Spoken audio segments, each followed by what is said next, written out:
700 invités, un temps magnifique.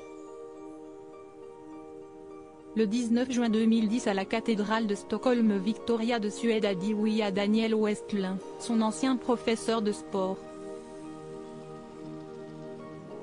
Leur rencontre aurait pu servir de scénario à une comédie romantique. Lui était professeur de gymnastique, elle élève de fitness. En 2002, ils commencent à se fréquenter mais ce n'est que 8 ans plus tard que les deux tourtereaux se diront oui devant un parterre de têtes couronnées. Toute la Suède a suivi l'événement. Victoria de Suède pénétra dans la cathédrale au bras de son père Carl XVI Gustaf.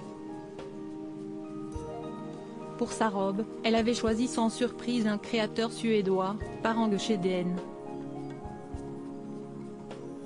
Sa traîne faisait 5 mètres de long, soit 2 mètres de moins que celle de Lady Di. Comme la famille royale britannique à la sortie de l'église, les deux jeunes mariés firent un tour en calèche pour saluer la foule venue nombreuse pour assister à ce moment historique dans les rues de Stockholm. Albert de Monaco accompagné de Charlène, qui n'était pas encore son épouse, Laetitia d'Espagne et le futur roi Felipe. Les grandes têtes couronnées du continent avaient fait le déplacement.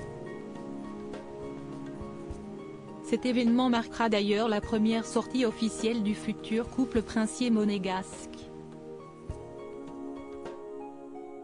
Un mariage coûteux qui fait grincer des dents loin de la féerie et des extravagantes festivités. La pièce montée de 11 étages, vous avez bien lu, pesait 250 sommes. Le coût du mariage a eu du mal à passer chez les contribuables suédois.